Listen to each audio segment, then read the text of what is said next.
You're now listening to Sound Talent Media. Check out more shows at soundtalentmedia.com. Hey, what's up, everyone? I'm Matt Migaki, the vocalist of Cryptopsy and the host of the Vox and Hops Metal Podcast, where I sit down with fellow metal musicians. We talk all about their lives and music while sharing killer craft beers. If you've ever wanted to sneak backstage and share a beer with one of your favorite musicians, well, Vox and Hops is the podcast for you. This week on the podcast, I dropped a killer episode with Johannes Ekström of Avatar. There is this episode and over 440 other ones to help you enjoy life, metal, and craft beer. So what are you waiting for? It's time to become a Vox and Hops head. Cheers! Hello, hello, hello. How's it going, everybody? Hope it's great and awesome and all that stuff. My voice is a little bit scratchy today, so maybe that's a good thing. I don't know, maybe it gives me that sort of, cowboy sound or something. I don't know. Either way, I want to tell you something really awesome that's going on, and you should really check it out and be a part of it. Sinusoid, as you know, longtime sponsored of the show, and just good industry people in general. One of their guys, Albert, he grew up in Panama City in Florida, and that was recently just torn apart by Hurricane Michael. And so, in typical Sinusoid fashion, the guys put together another giving cable that's the Panhandle giving cable, and all of the proceeds from that, everything minus the material costs, will be going to support people directly impacted by Hurricane Michael in the Panhandle in Florida. So check it out. The link will be in the show notes, the direct link to the giving cable. Give it a check.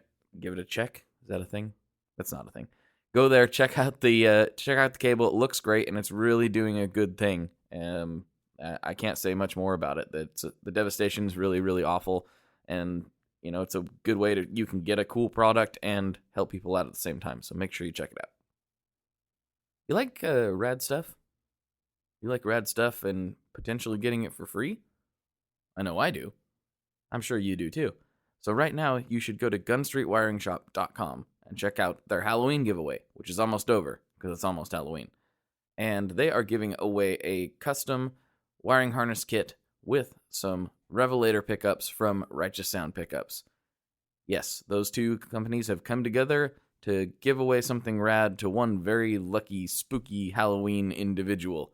If you go to losing my ability to speak. If you go to gunstreetwiringshop.com, you can check that out and sign up and put your name in the hat to win a fresh set of pickups. So if you're a Telecaster player, you're looking for a sweet upgrade, now is a good time. gunstreetwiringshop.com. Check out the Halloween giveaway.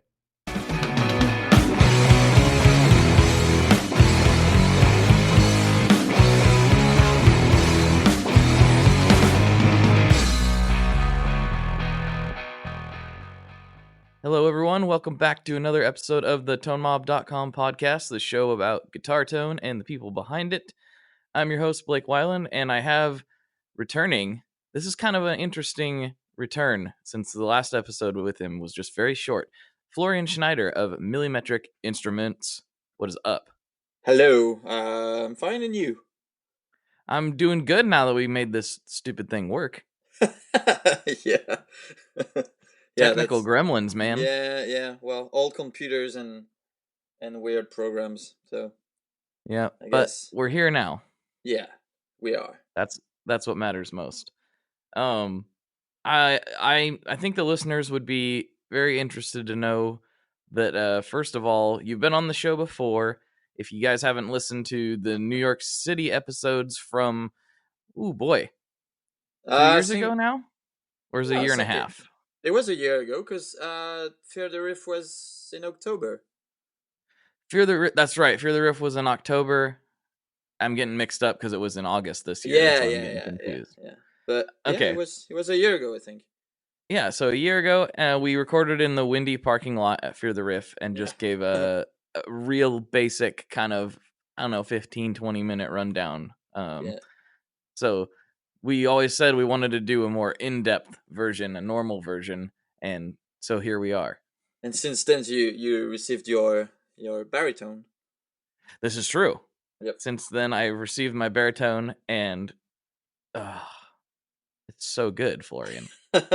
Well, I'm quite jealous because I built one for you, and I built another one for the show in Berlin, which I sold in Berlin, and now I don't have one, and I'm pissed. Because Well, it was, and I'm restarting a band where I'm playing baritone guitar, but I'm using my old one, the other model, not the offset one. So mhm. yeah. Well, I love this thing, and everyone that comes over is like, "What is that?" I'm like, "Play it. You will love it." And they do. They Thanks, do. thanks. It's so fun. It plays awesome, and yeah. If you guys haven't checked out Florian's work, check out Millimetric Instruments on Instagram or wherever you want them to go. But I would like some people to before we like get too into the conversation, like whatever you're doing, go check it out because they're not your normal guitars. And I like them a lot, and a lot of people like them a lot. But some people want to stick to classics, and that's okay. But these are different instruments, I should say. And maybe we talked about it in New York, but maybe we can talk about your background and why your stuff looks the way it does. Yeah, sure, sure.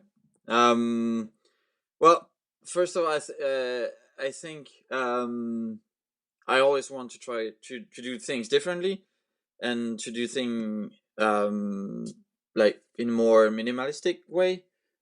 And so I did study in different art related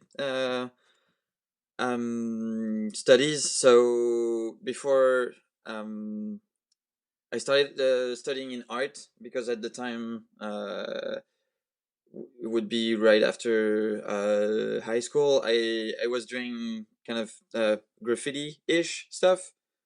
Mm-hmm. So doing like paintings in old factories and things like that. So I went in to learn in an art program after some other studies, and then I did some art, and I studied after in publicity, photography, and right when I was leaving my parents' house, I decided to start playing guitar, because I was playing drums at first. I started when I was, I think, 12. And when I left the house, I wanted to still be able to play an instrument daily, and not having, to have a drum set in a small apartment wouldn't really work. So, and I just borrowed a guitar from a friend, and started playing guitar, and fall into the guitar and the pedal rabbit hole at the time. So, and after that, after a few years, I decided that would be cool to start to learn how to build one, you know? And because Mm-hmm. I was already kind of drawing guitar shapes, and that would look different, because I always wanted to, set myself apart from with what gear I was using. Wanted, to create to use something different, and not the usual Telecaster and Les Paul and things like that. So I applied to the School of Lutherie in here in Montreal, and I got refused. What? Yeah, Refused? yeah, because I didn't know they refused people. What is this, yeah. Harvard? Well, no, but it's at the time they didn't take foreign student. They only took student from Quebec and Canada. Ah. So, but and as I usually say, it was a good thing, because I wouldn't be building the guitars I build now if I had gotten into that school. That's for sure. You don't think so? Why Oh why no, do you think because that? they're really prone to classical stuff and really traditional stuff. And for one, I wouldn't have fitted in there. I would have been like trying to bend the rules all the time, and maybe piss off a few teachers on the way. And I don't know. So I got refused, and I went to instead to cabinet making school. So, and that fell back in love with, and I was thinking about going into the cabinet making school and wait a year and try to reapply to the luthiery school, but I didn't because I just felt good in the cabinet making school, and I fell back in love with furniture design and just decoration in general, and I felt really good in there. So I stayed there for 3 years, and by the end of the third year, I started like saying to myself, "Well, I can try to build a guitar now. We're gonna see how that goes."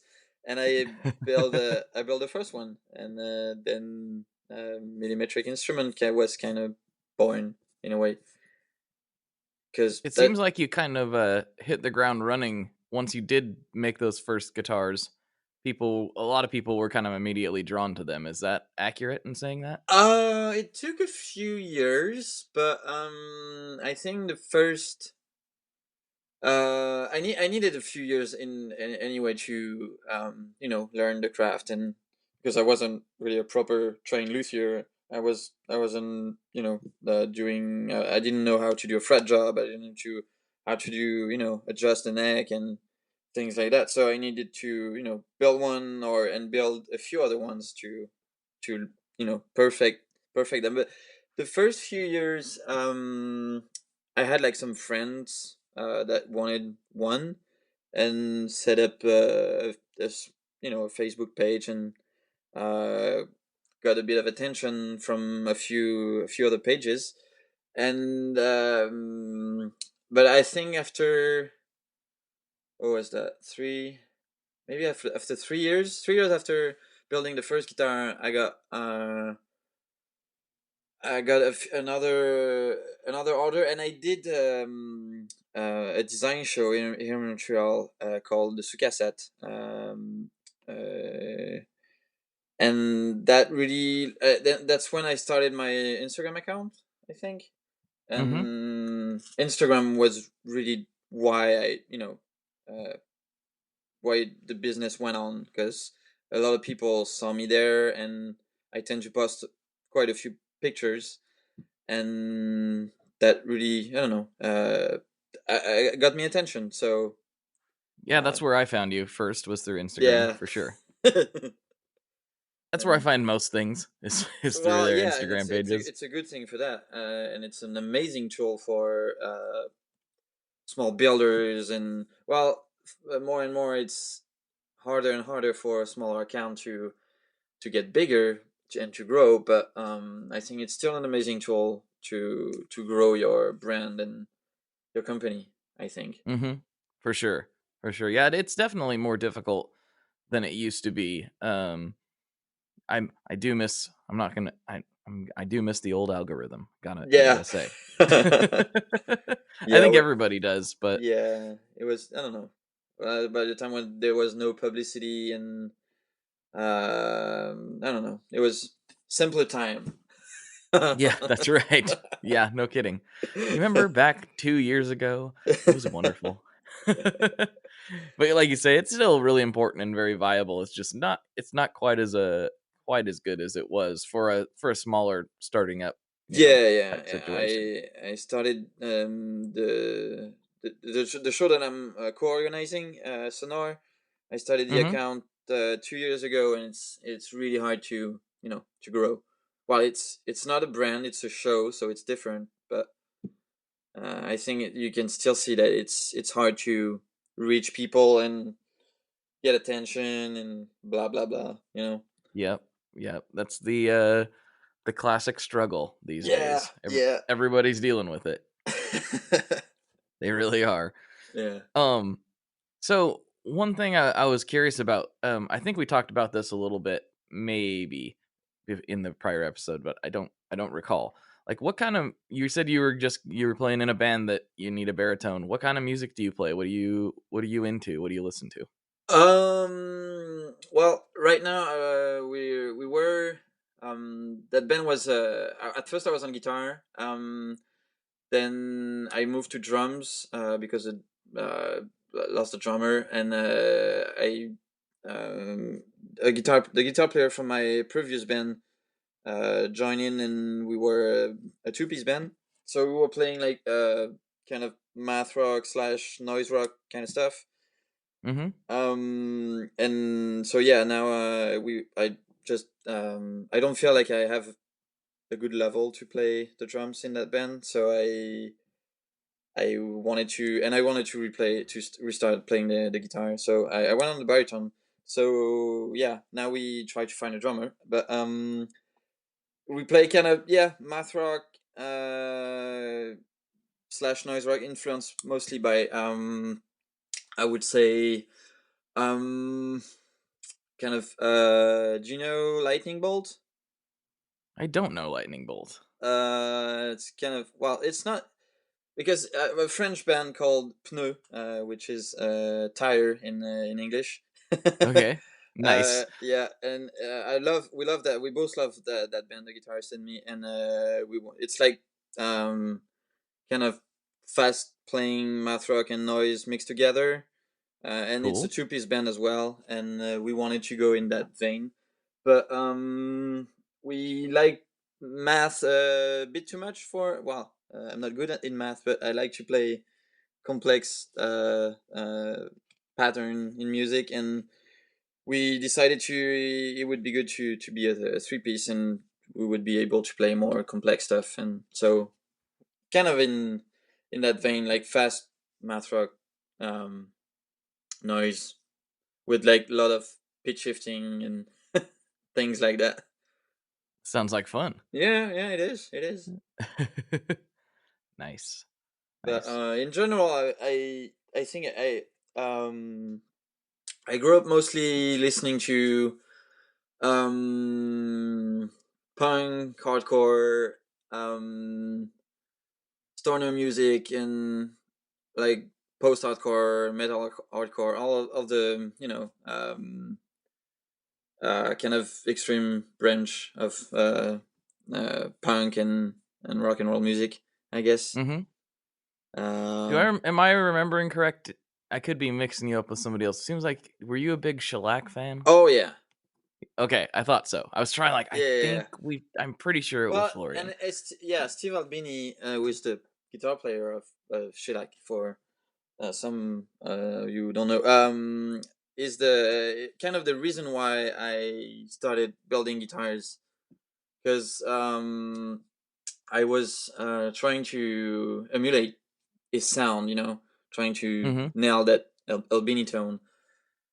And because at first I thought it was the guitar that he was using and the pickups and all that jazz, but I later figured that it wasn't. But I started building guitars and it was fun. So, You but found out yeah, about that harmonic percolator. yeah, and that and the Intersound IVP. Mm-hmm. Yeah, Yep. well, if you remember, I think John from Electronic Audio Experiment did a pedal called the Dude Incredible, which is the name from a shellac song or an album, the last album, I think. Anyway, and that pedal emulates both the harmonic percolator and the Intersound IVP, Mm-hmm. which is a crazy preamp with a really nice overdrive / distortion in it, and that sounds amazing. And that's how we get that super shrill guitar tone. Nice. Yeah, Good times. yeah. So you do, going back to the guitars a little bit, you do a lot more what's the word? I guess like custom parts and things compared to most people. Like you do your own pickups, you've got Well, I some of your don't. own Well, hardware. yeah, I don't wind my own pickups. I do design them and do the final assembly, but Mm-hmm. I always stop people on that, because I want to be fair with the Mike at MGS, and he builds the bobbin, and we kind of design things together. But I do, I do the. I like to Well, then do. I've been telling people wrong. Well, no, that's okay. I just want to, shout out to the friends Mm-hmm. who are involved in that. Right.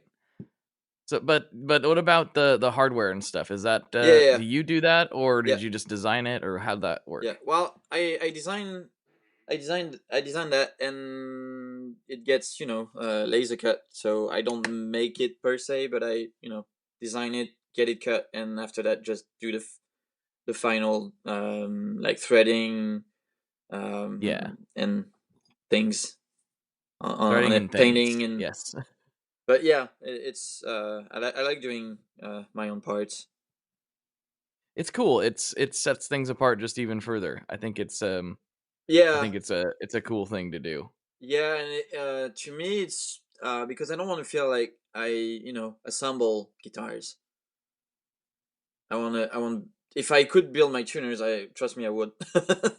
I was gonna say. But it's it would require a lot more tooling, like lathe and a few other machines that I don't have, and I don't have the space for it. So and I do like the challenge of only using laser for the metal parts, which kind of you can't do 3D on it. You can just do 2D, like Yeah, on. So it's challenging, but it's really fun. And I just did my tremolo system with that, and it's not working 100% yet, but it's already quite cool. And I had some challenge with that, and it's quite interesting to try to do things differently, and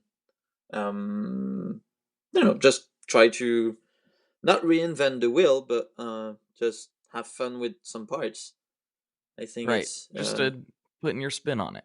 yeah, and it's easier to do your own thing than trying to adapt your design to existing parts, which. Yeah, especially when your designs are like yours. Like they don't necessarily fit a lot of the existing parts. Yeah, Just yeah, doesn't. totally. So a lot of people wanted me to use the mastery bridge for a few years, Mm-hmm. and it just don't fit in my guitars because it's too thick, and my guitars are too thin for that system. So. Right, right. And I love the mastery stuff. It's Oh really yeah, good. yeah. But It's a yeah, it really good wouldn't system. work. It, No. it definitely wouldn't work on. I've gotten so spoiled with my mastery that's on my Roni. Oh yeah, yeah. Beautiful I'm guitar, like, by the way. all other tremolos are dumb, but I'm excited to see yours. I've seen it, but I'm excited to like see it in person one day. Yeah, it's really in between a Stratocaster and a Jazzmaster system.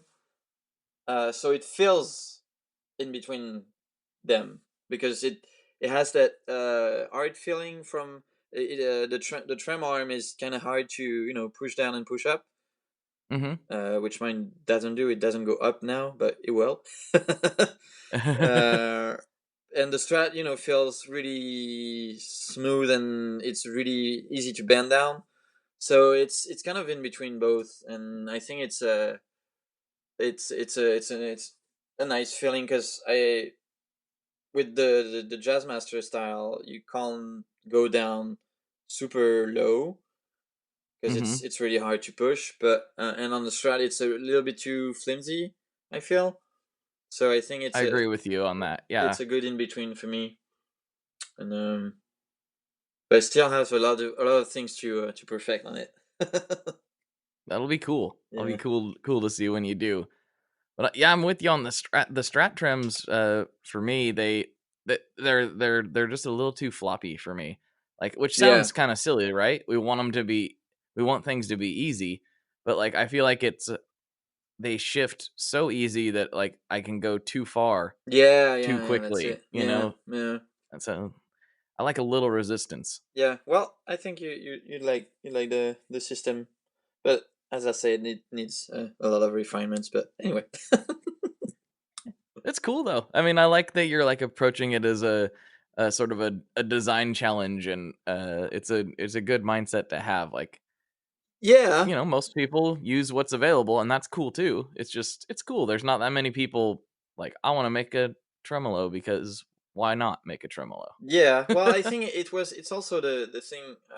I was roommate with an industrial designer for a few years, and I think he really taught me how to, try to always think differently and always try to do your own thing, and the fun of doing it, the fun of trying to find a new idea and a new way of doing something, and I think that's more fun than just,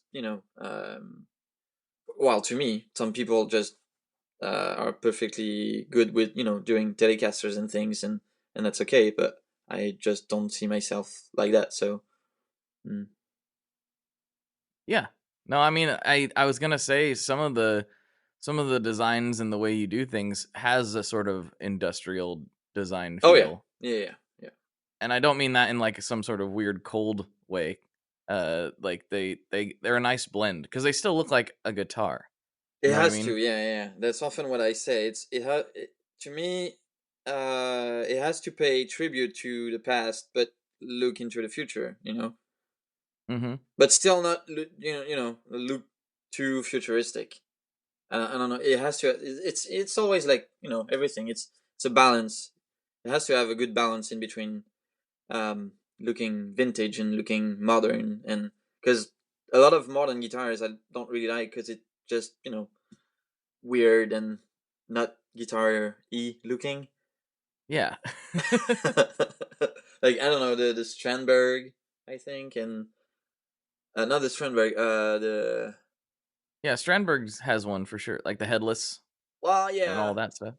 yeah, and headless. I get asked a lot to do an headless design, and I'm like, well, it. Well, first of all, if I could have a tuning system that doesn't have to have that big old cut in the back of the guitar, that would be good. But Mm-hmm. I feel like, the neck is just there's something missing. Yeah, I Where's the agree. headstock? The Strandbergs and some of the headless stuff is interesting. I think Ormsby's doing some of it, and then Yeah, there's a bunch of people doing it. Well, not a bunch, but there's several manufacturers. Um, I played a Strandberg at Fear the Riff. Shout out to Jason. Thanks for bringing that by because I was so curious about it, and I gotta say, like, it was super comfortable. oh, it must Like, be, yeah, it sure. it feels great, and the neck is weird. You look at it, and it's like this weird trapezoid shape, and Uh-huh. you're like, that's not gonna feel good, and it feels awesome. It's really weird.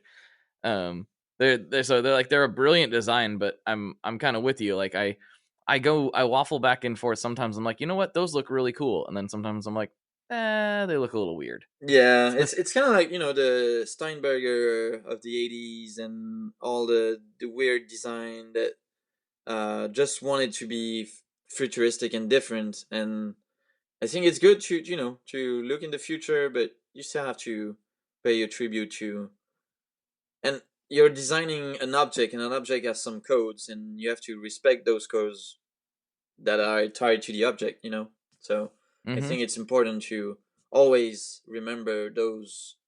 You can bend the rules, but you can't go past the rules, I think. You can only go so far until that object isn't an object or isn't the original object anymore, right? Yeah, Like yeah. at some point you've made a stool and not a guitar. Yeah. Exactly. Or whatever, whatever the Yeah, case may be. yeah. Like, so yeah, you're right. You can work around it and find new and different ways to take on things. But yeah, at some point, when does the guitar stop being a guitar and it's a different instrument And altogether? it depends on everybody's vision of the thing, because some people see my guitars and say like, oh, that's ugly, there is no curve, there is, it's just square straight lines, I'm like, Mm-hmm. there's not a lot of straight lines in my design, but uh, because some people are used to a real vintage stuff, and if they see like I don't know, a Telecaster with some different pickups on it, they say, ah, it's ugly, it's not a Telecaster, but and some other people, can go past that. So it depends on your opinion and what you used to see and play, or And I think the Steinberger and the Strombergs and all those guitars in, maybe 10, 20 years will be standards, maybe, but we're just not used to them. Maybe. I don't know. I don't know. It's I think that they will have a very loyal following and do have a loyal following. Oh like yeah, for for all the reasons we stated. Like they functionally are excellent, Mm-hmm. and they are super light. And it's just a really intelligently designed instrument. But like I'm sitting here, I'm looking at my Rickenbacker 360. I'm like, Beautiful man, guitar. it's just so pretty. Yeah. Yeah. It's not my best playing guitar. It plays good, but it's not my best guitar. Mm-hmm. But man, it's just so pretty. I love it. And then I turn around and I look at yours. I'm like, I think that's beautiful too. It's just different, you know. I don't know. Everything's subjective. It's all in the eye of the beholder. Yeah. But Yeah. yeah, Yeah. when it comes to guitars, it's you're right. A lot of people are stuck on vintage designs because it's like some weird combination of that's what all our heroes played, Mm-hmm. and then the other side of it is like that's just what we're used to seeing. Yeah. Yeah. We've that is a guitar. A Les Paul is a guitar, and because we've been seeing it for 60 years or whatever it is. Yeah. Um, and so some of it's just like that's in our head. That's what it's supposed to look like, I Mm-hmm. guess. Yeah. Yeah. And and it takes time to change to bend those vision, I think. And it will change, and it's changing, with the headless and all the new designs and new things that are coming out.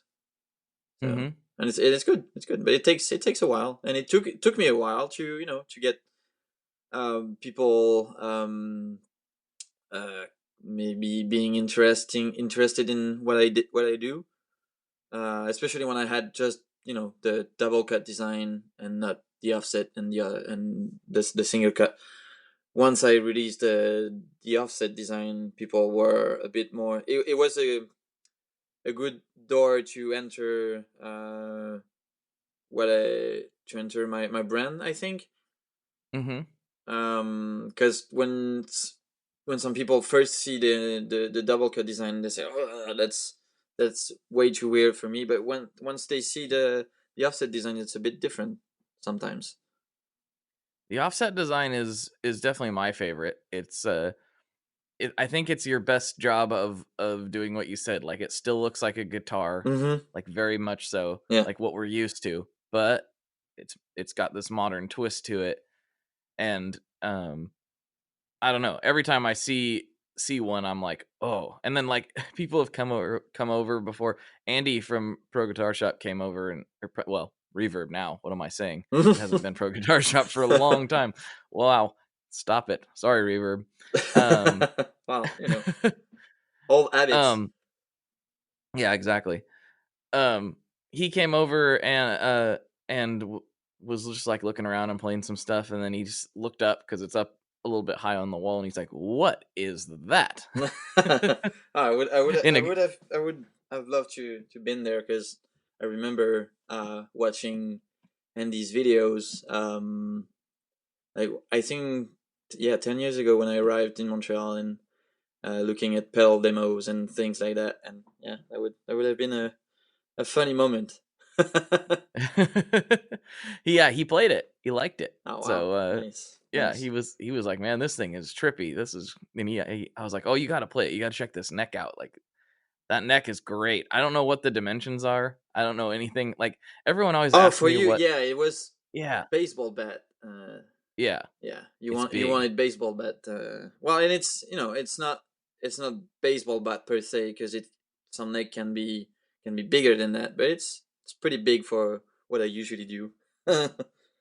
It's about right for me. I don't know. I got weird hands. They're small. I don't have very big hands. I got Hmm. short, stubby fingers, but I like big necks. They just feel Yeah, if that's where. better. Yeah, it depends on if you're what was your first guitar and how you learn to play, and sometimes big necks feel just right. I think. That is what's kind of weird. I started playing on a Les Paul Special, Okay. with like a '60s taper. Uh-huh. So fairly thin. Yeah. Not like a wizard neck or anything, but it's fairly thin. Um, and then it still feels pretty good to me. Like it's a good guitar. Mm-hmm. But then when I got my grandpa's Junior, for some reason, I was just instantly was like, oh, this neck is much better. Yeah, Like well, it. sometimes you start thinking, yeah, I should. That's what I will like. I will like that thing, and you start to play that thing, and after that, you try another thing, and you're like, that feels different and maybe better. So, Mm-hmm. Yeah, it's a weird world. Have you ever played? And I don't know if they're all like this. Have you ever played a vintage Hagstrom? no, I haven't. I don't think so. They're really cool looking, and they're usually fairly affordable. Um, but everyone I've played has like this neck. I feel like I'm gonna break the neck. It's so small and so cramped that like I could barely Yeah, play it. but it's thin on the width too, right? Yeah, Yeah, exactly. The yeah. width almost was worse than the actual thickness. Yeah, It what was usually just. feels good is when a neck is thick, it has to be slightly less large in width. Mm-hmm. And when a neck is thin, like wizard kind of Ibanez kind of thin, it has to be a slightly larger just to well, no, the bigger neck has to be thinner in width, and the thinner neck has to be larger in width because Okay, it yeah, feels that if makes sense. yeah, if you have just I've been playing around with neck size for my personal guitars a bit, and now I feel like I need to not be super thin, but be a good in between, like 21 millimeters to 22 at the 12s is what I usually play and do for most customers. um but because way too thin, you can feel good about it, but after an hour and a half playing that, you're gonna get like you could get carpal tunnel syndrome and all the things, and like pain in the hand and under in the wrist. It's not really natural to play a really thin neck No, I wouldn't think so. because you And need then that like if you hand look filled, at. Yeah, yeah, you don't have a gap in there. And I was talking to when I did that again, thrown back to the New York City episodes. I did a short interview with Rick Kelly from Carmine Street Guitars, Mm-hmm. and all of his stuff for the most part has pretty substantial neck on it, and like some of the bigger ones I've played, and I liked it. Even his though, some of them were just a touch too big for me. So Mm-hmm. on Yeah, the I build think he's because doing for he's me using now, like reclaimed pine, right? yes, For even for the necks. So that's yes, maybe why it has to go bigger, because so the neck doesn't, is stiffer. that's part of it. Yeah. That's part of it. Part of it is too. He likes big necks, Yeah. and he looks at it like the old classical guitars and Mm-hmm. like Yeah. those things. They're all huge compared to Yeah. what we think of as a big neck. And he's like they made them that way for a reason because those guys had no problem shredding on a big neck. Yeah. Like Yeah. so the whole thin neck wizard neck thing is a bit strange to me. I mean, I get it, but yeah, he made a good point. Like Well, it's those good with old because it's classical players fast, and could. it allows you to, even for tapping and things like that. It's super good. But after, if you play a lot of chords, you'll get pain in the, especially if you play bigger strings. It's gonna feel in your wrist pretty after a few years, I think. Well, to each his Yeah, own. that's Again. true. No, I mean, there's lots of guys playing those, doing a great job. It's Yeah, just yeah, for me, they feel awful. uh, but I play a lot of chords and don't do much shreddy stuff, so it yeah, makes a lot of sense. yeah. Um, and I like bigger strings generally. Yeah, That's just how it I depends roll. on where you tuning in, but yeah, usually Yeah. when you have like big necks, you can do lower tunings and bigger strings, no problem. Mm-hmm. So let's see. You've done some other stuff I thought was pretty interesting. I thought you rehoused a trainer amp here, I don't know, Yeah, 6-8 months ago. yeah. Well, That yeah. cabinet looked so cool. Oh yeah, yeah. Cause thanks. And it was when I first started doing a few guitars, and I was trying to grow my brand. I didn't had a lot of money to do more guitars, and I always wanted to have like a full set of gear that was kind of matching. And so I said, oh well, let's try to build a cabinet, and let's try to build like to do a more pretty or more appealing to me M box, So I did, and I discovered that it's close to cabinet making, so no it was kind of easier for me. So and I wanted to do a pedal board as well and things like that. And I really had fun doing like the Tolex part and all the, because building an amp is was really fun, and I did quite a few of those, and actually I'm doing run one right now, finishing it today. Doing a cab for a combo amp, which is a Exits X10 that I had in a trade for a guitar with a studio called Flat Black Studio. And I'm just finished the Pine Box and getting ready to Tolex it, which is Cool. yeah, I really enjoy that part, mostly because I don't do it every day all day, but it's always kind of fun to do. Have you thought about introducing like some standalone like guitar cabs and pedal boards as a product at some point? Yeah, I thought about it, but being in Canada, and the problem is to, if I get, usually I get customers from the US or outside of Canada, and shipping cabs and things big like that is kind of a problem.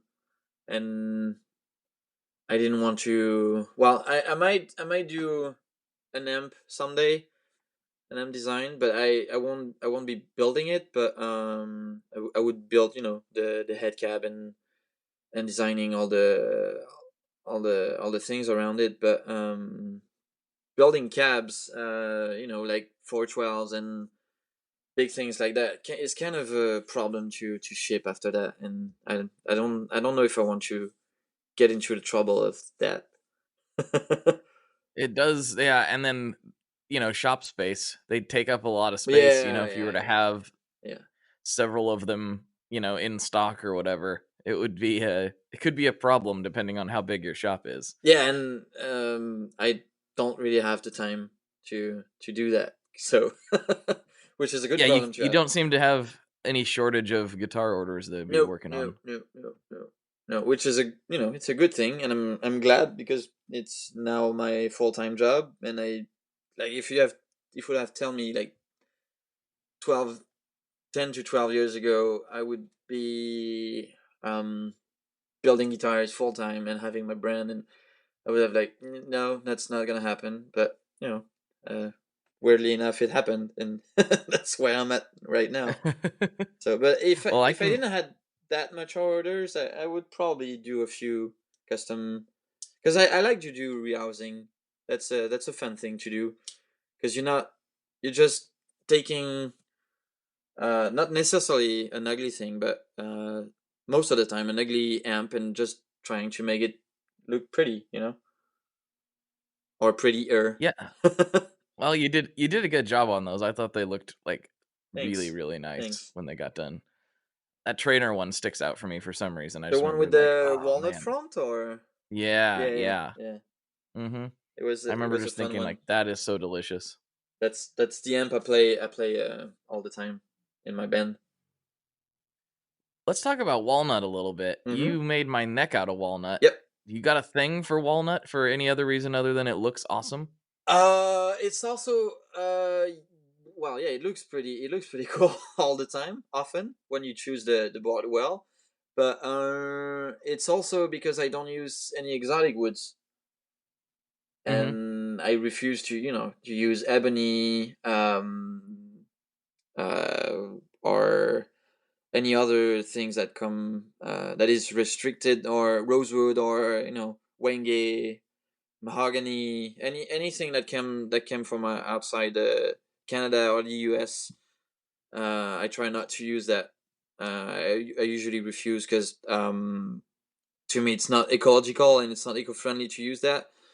Rosewood being restricted, there is a reason, because it's restricted, not because the luthiers are using it, obviously, because to we're not like the big part of the problem, but in Asia they building like they like their furniture to look like that rosewood color, so and Mm-hmm. that has become a really big problem.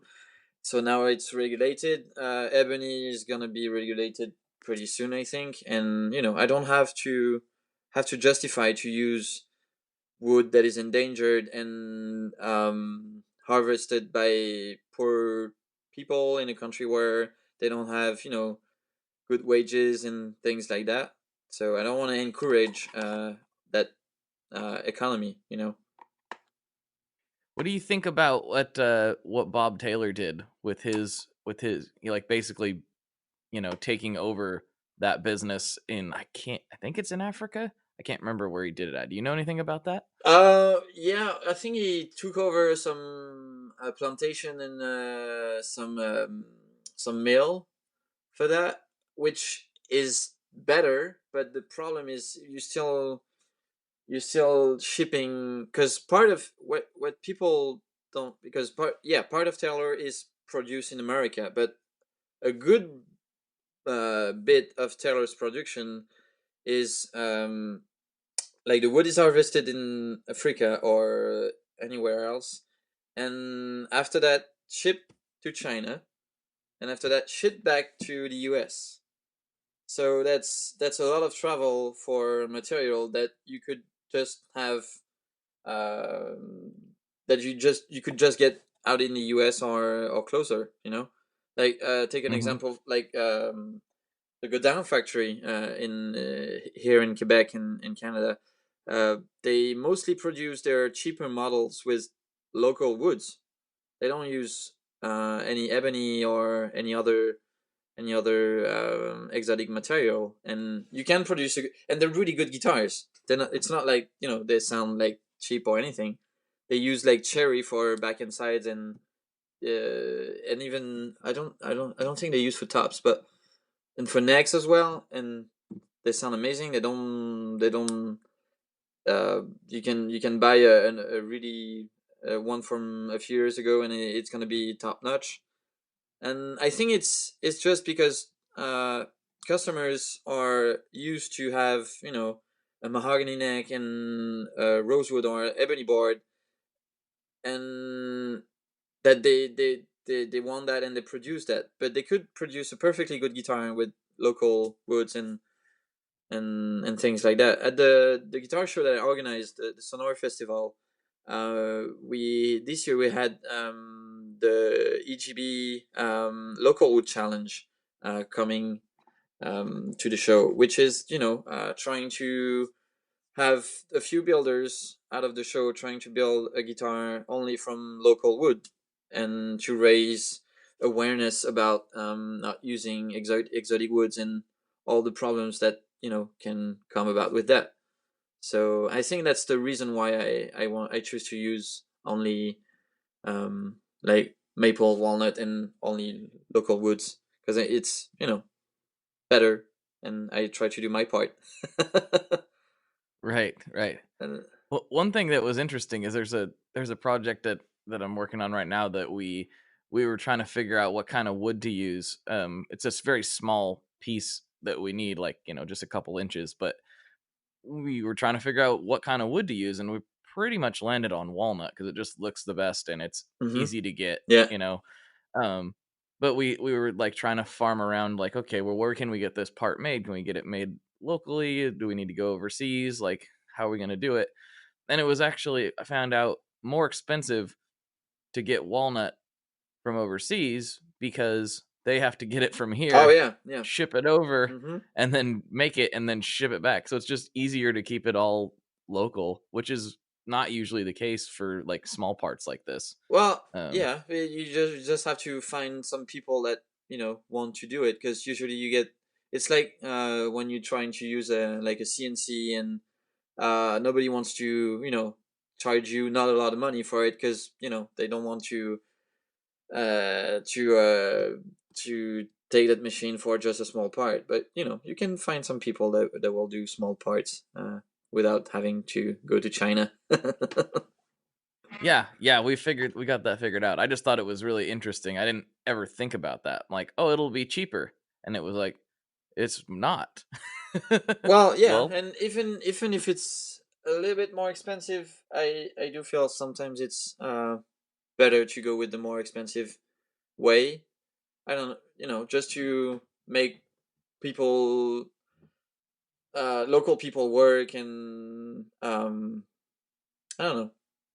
It's just yeah, I try to, even if I can, at all possible when dealing with this kind of stuff, I try to keep it in the industry, even, yeah, if I yeah, can. yeah, yeah, totally, Like totally. like if there's somebody that can, that I know has a wood shop that's in the business, I'd rather use them. Oh yeah, If they can for sure. meet the scale and all that stuff. Mm-hmm. It would. It's, I don't know.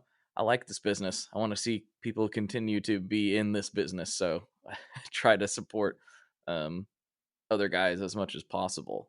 Yeah, and you hear a lot of, you often hear like woodworkers trying to find work, and so there you'll always find people locally to make that kind of the things, and which is good, I think. Yeah, yeah. So, have you ran into any interesting situations? I know I have. By just kind of being in this industry, have you like got to meet anybody you thought was really cool, or any weird things as a byproduct of being in this business? uh I do, I really am a pedal nerd, so I got to meet like and do a few trades with good peoples. So, and people that I would have never thought to have met, or things like that. So yeah, like meeting Doctor Scientist or John from Electronic Audio Experiment, and it's all a small um, world, and kind of business. So, and it's nice to be able to meet everybody and see who's behind what, and so a lot of good um vibes in that industry. Yeah. Yeah, for sure.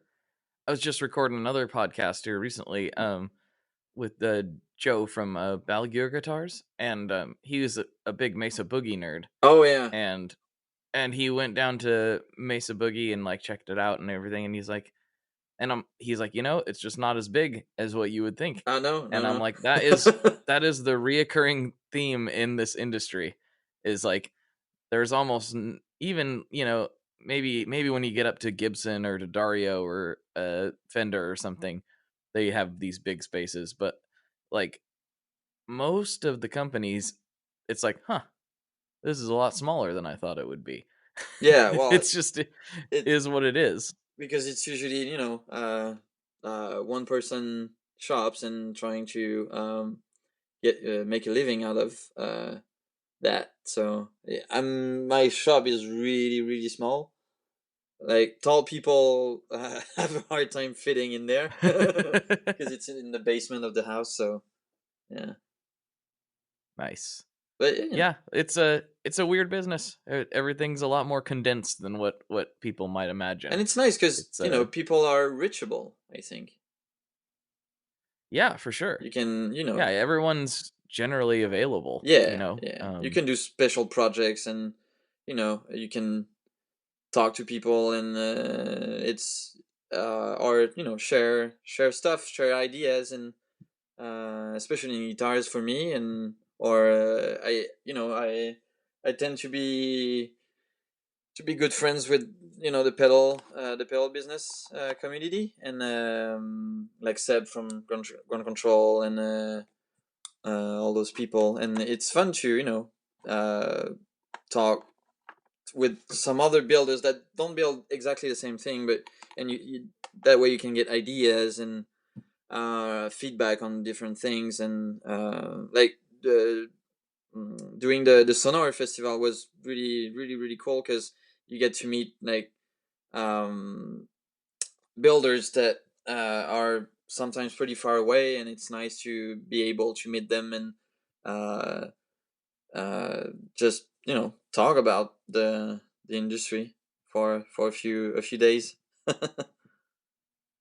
Yeah, and then it's interesting to always, everybody has similar problems most of the time. It's like, oh yeah, this customer did this, or oh this, Oh it's like yeah. sometimes just swapping stories is good, because when you are like a smaller shop kind of doing it all on your own, you probably can tend to feel that um you're you're the only one experiencing this. Like this is I'm all alone, but Oh yeah, yeah, yeah, there's lots of us.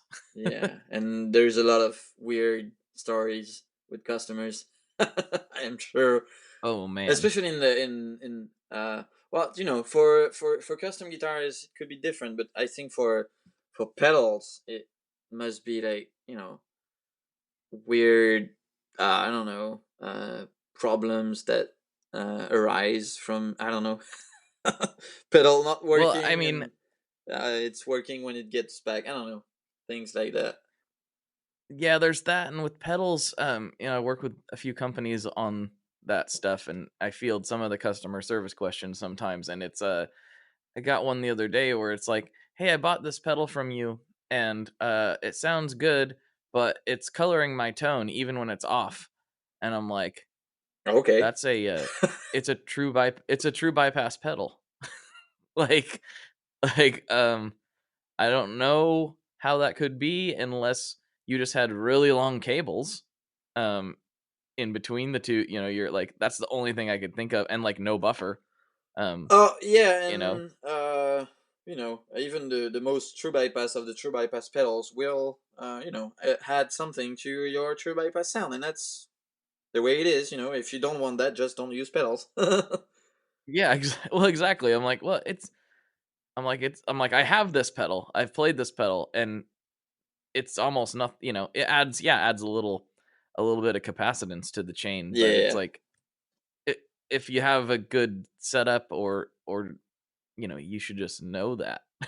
I was like, yeah, you get a lot, and that's not even the worst question. Some of them are just like, it doesn't turn on. Like, you need to plug a power supply into it. It's like, Well, I heard the story. I don't remember what brand or who it was, but some a guy got the pedal,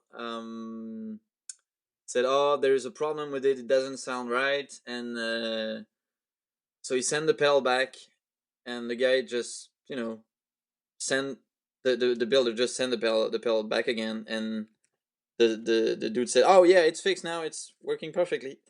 But the guy did nothing. So sometimes, um, it's yeah.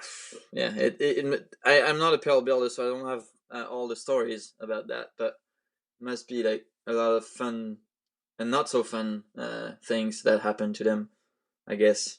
yeah, I found that like the more customers you get, the more often you get those kinds of questions, and the more general your product is, the more you get people who just they are new to new to it. Maybe they haven't been playing guitar very long, Yeah. or maybe they've not done very much research, Mm-hmm. or they're not huge nerds like you and I are, just Yeah. like obsessed with it.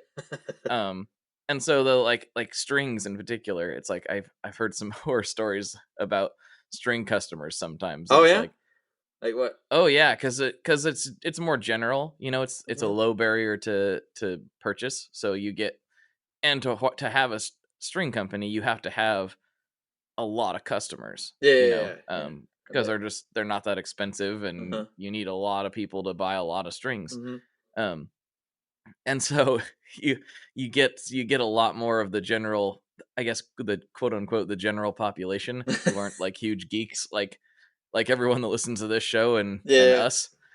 And so it's like some of the questions are or criticisms are pretty harsh and pretty ridiculous. Oh yeah, I bet. Yeah. Yeah, it's like, I've been playing guitar for 17 years and I've never broke a string until I used yours. And it's like, well, I'm sorry. There's like a million factors that could go into Oh that, yeah. but we'll send you a new set, you know. Yeah. It's pretty amazing. I wouldn't want to be like a customer service guy in that kind of branch, because oh my god, sometimes it like you'd be face palming all day, like Yes. Yes, I think that happens a lot. I don't get that a lot with guitars, fortunately for me. But yeah, I'm trying to remember of, but it's usually weird first emails that I got one the other day, and it's when you see my style, you see that I don't use exotic woods. I don't do. I have a rule that I try to put out there all the time, that I don't use two natural woods on one guitar. Uh, for simplistic and minimalist reasons. And I get that email. The guy wants an 8-string guitar, which I don't do. Some burl top, and all kind of things, and custom pickups, and weird fret, like golden frets, and I'm like, what? Did you went on a website, or did you take a look at what I do? It's just like, oh my god. It was everything I don't do. He wanted it on the guitar, I'm like, not gonna work. Right. Well, and I mean, you've experienced it. It's amazing how much people don't read sometimes. On like these special pedal projects I've done before, it's like, some of them have been pre-orders and whatnot, and I put it in big red letters like, this is a pre-order and it's going to be open from this date to this date, and then after that we will build them and ship them. And I'll get an email like 3 days later, where's my pedal?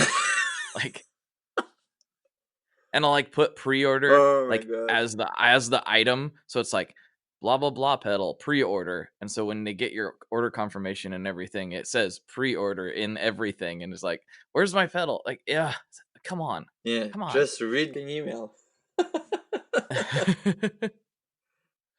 Yeah, the biggest one, the biggest one was the big giveaway I did a couple years ago.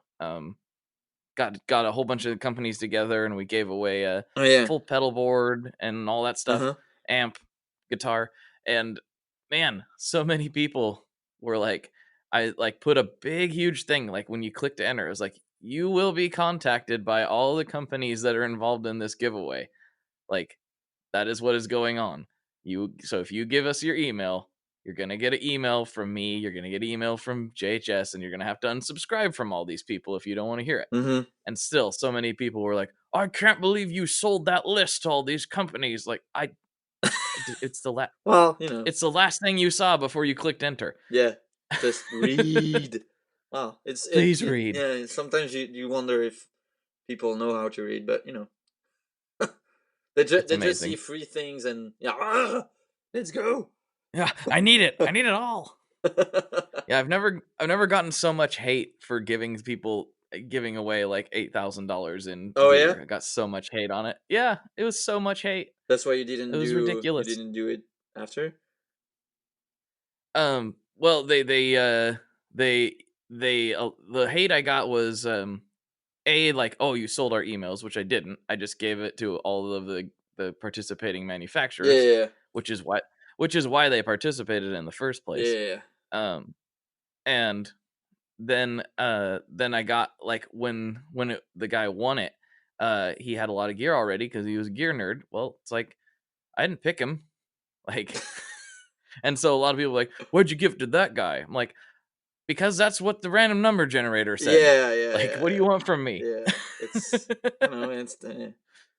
yeah. Ugh. Yeah. Yeah, so I thought about doing another one, but I'm like, do I want to deal with this again? Not really. I don't want Yeah, to no, I I bet, don't want to deal with you don't people wanna deal mad. with that. Yeah. But I might someday. I might forget what it was like and then decide to do it again. Yeah, But let's. Oh, I don't remember. Let's do it again. And mm-hmm. So we've hit that hour mark, and I want to know about has your pizza oh, cravings, is it still the same oh or has no, it it changed? changed. It It changed. Well, did. Tell me you know, more. the pizza we do with my wife is still good, still perfectly fine. Mm-hmm. But I discovered a new place in Montreal. It's called Notre Dame des Quilles. It's like a bar, but there's a really tiny, small bowling alley in there, Oh, and okay. they do make pizza now. And it's you remember I told you the pizza in Vancouver was super good. I think it was Yeah. Pizza Farini or Farina. I don't remember the name.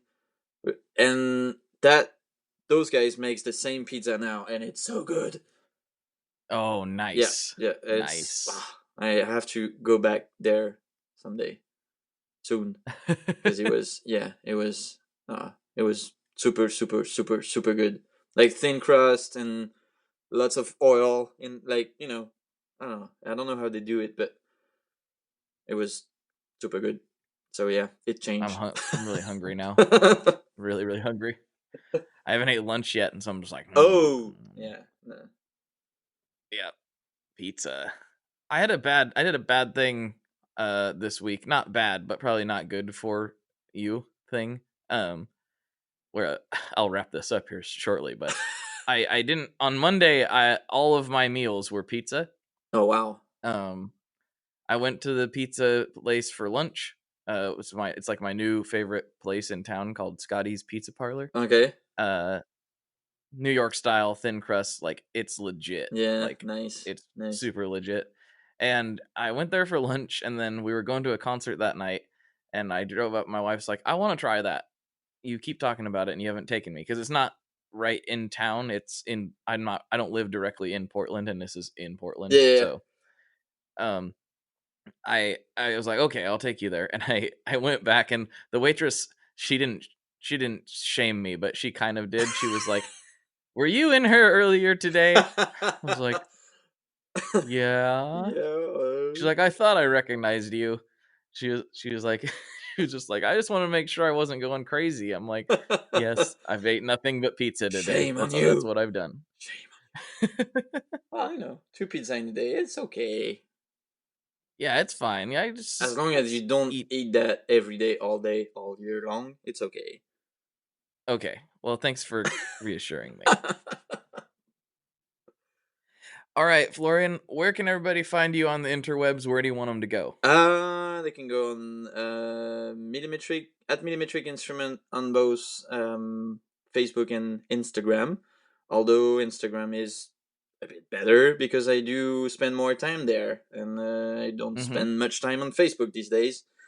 And they can go on my website, which is Millimetric.ca, because I'm in Canada, and that's pretty much it.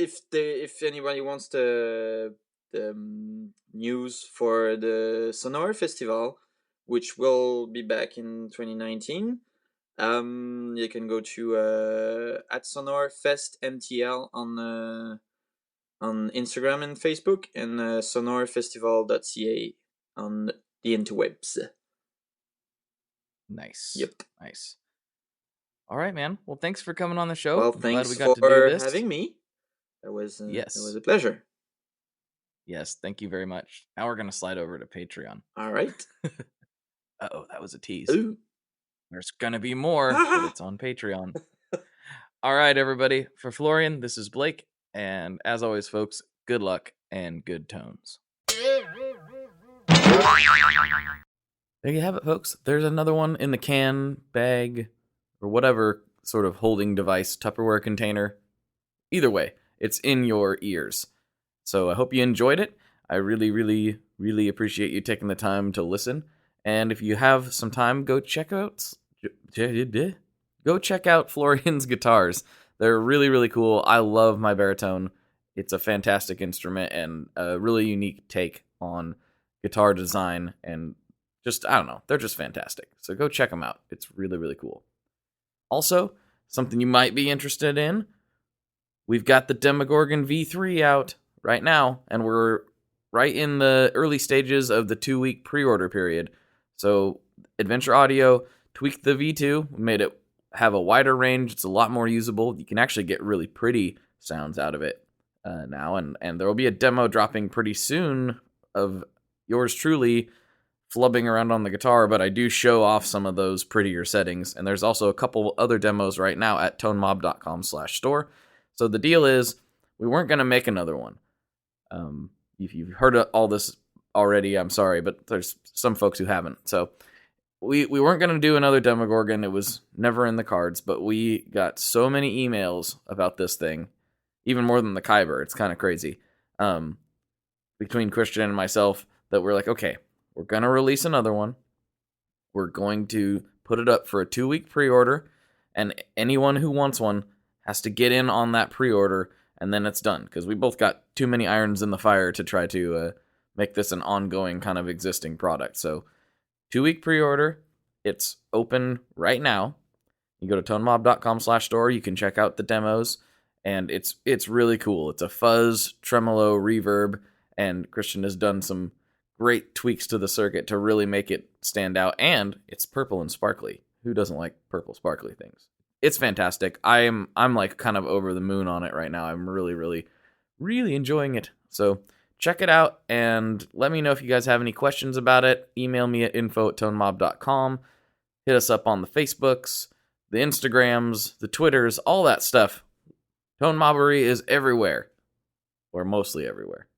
You know what I mean. Anyway, thanks for listening, and have yourself a good week. Bye.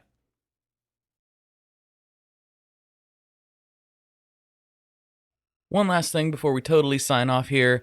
I just want to remind you that if you do any shopping at Stringjoy, that's Stringjoy guitar strings made in Nashville, that will help me out as well. As I've said for years, I'm heavily involved in that company, and I really do think they're making the best products on the market.